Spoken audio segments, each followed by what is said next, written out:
Hello everyone, welcome to the first in a series of 6 online art lessons that I'm going to be teaching. My name is Harry. I've been teaching art since 2010, I think, maybe 2011. What I've done, I hope, is designed a series of art lessons that can all be completed at home with minimal specialist art equipment. Just going to be using things like pens, felt tips, colouring pencils, so you're not going to need any specialist paint, brushes, anything like that. What I've done is designed 6 lessons that all are kind of interlinked, so we're going to be using some of the same vocabulary, which will introduce you to different techniques, different materials, different ways of thinking, and different artists. With each lesson you're going to build on what you've learned in the previous one. So the first lesson, we're going to go right back to the most fundamental, basic thing, the starting point of most artwork, which is drawing. What you're going to need is a pencil, and we're going to be needing some paper. A4 plain printer paper is fine. If you don't have a pencil, you can use a biro or just whatever you've got around the house. The next thing that you're going to need to do is to go into 4 different rooms and select 4 different objects. I've done the same thing, and what I've come up with is a pair of scissors. What else have I got? Tape measure, car key, and some sunglasses. So the idea for this lesson comes from this mural which I painted, and this was inspired by Michael Craig Martin, who is a British artist. He also uses everyday household objects to create similar artwork.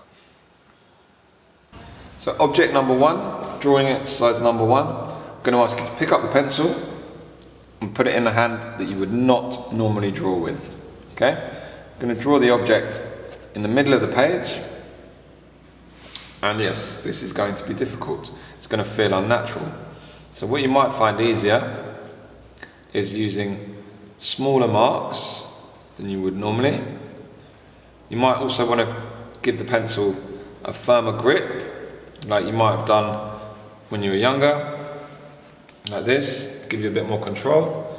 Personally, I find it easier to use a loose grip, and any mistakes that I make, I'm just going to carry on. Doesn't matter. The only way you can get this wrong is if you use the hand that you normally draw with.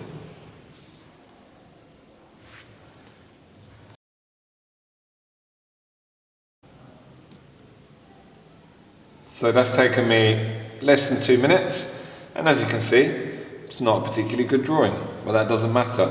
We're using these drawings as a starting point to create a different piece of artwork that isn't necessarily going to look like a drawing or even like the objects we selected. Object number 2. I'm going to ask you to put your pencil back in your natural drawing hand, and we're going to draw the second object with one continuous line. Again, it's going to take a couple of minutes. Don't want you to spend any longer on it than that. But please, please, please try and keep the pencil touching the paper at all times. So hold the pencil nice and loosely, otherwise your hand's going to get tired, you're going to hurt your fingers. So I'm going to start at one end. Now, when you're drawing with one line, obviously, in order to move around the page as you create the image, you're going to produce some lines which aren't actually on the object. That is absolutely fine. You'll see what I mean when you see me drawing. So I'm drawing the first blade there, straight on top of the glasses. See, that's too thin, doesn't matter, it's fine. You can make as many mistakes as you want.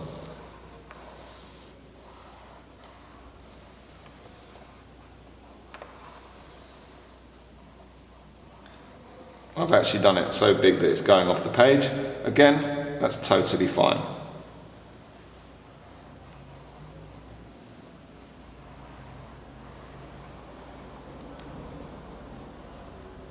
Now, how am I going to do the hole in the middle without taking the pencil off the paper?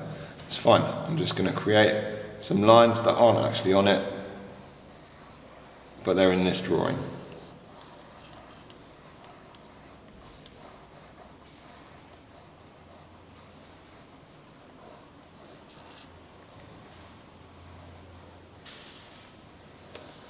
There we go, that's done. So that's that one done. Again, less than 2 minutes, directly on top of the other one, and you can see what we're starting to get is new shapes created as the drawings are on top of each other. More on that later. So for the third object, what I'm going to ask you to do is just to put it down in one position, settle on a position that you want it to be drawn in, and just look at the object for a good 30 seconds. Don't do any drawing, just look at the object. Once the 30 seconds is up, what I'd like you to do is to put that object out of sight. In my case, it's going to be in my pocket, and then just somewhere else on the page, it doesn't matter if it overlaps a bit, in fact it would be good if it did, is just to try and draw that object from memory.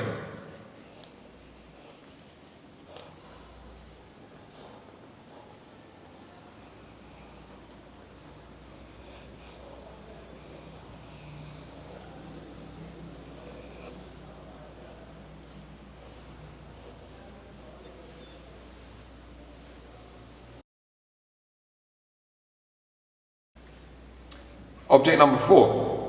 What we're going to do for this object, again, choose the position, the angle, the side, set it in front of you, and then you're going to close your eyes, try and draw the object.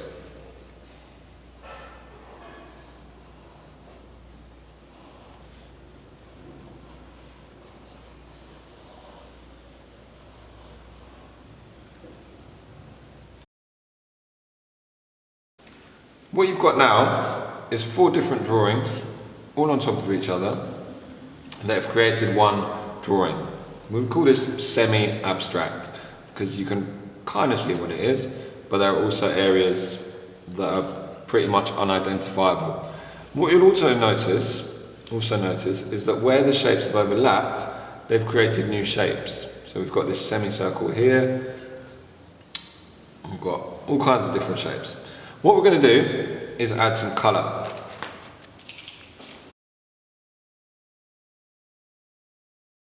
So I'm going to start with one colour. Pick any shape, doesn't matter, as a starting point. I'm just going to colour it in.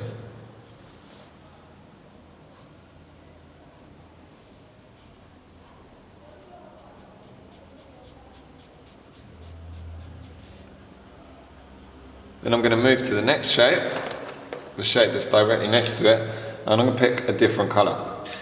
So I'm going to move to one of the shapes next to it, and just colour it in.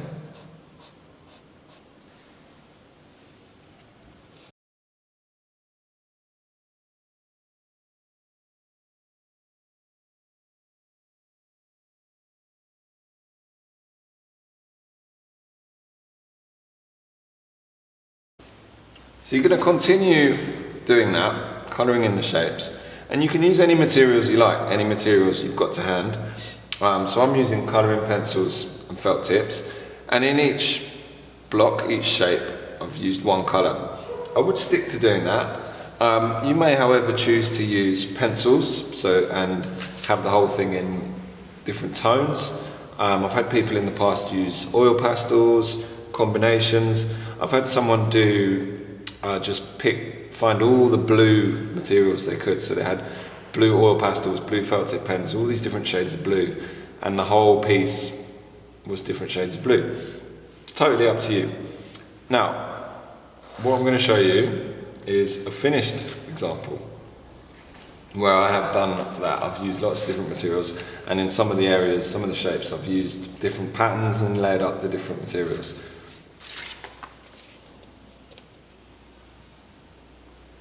So you can see there, it's almost impossible to identify the objects. And what you can see now is some more examples of people who've done the same lesson, They've all used different objects and also different techniques for the second stage.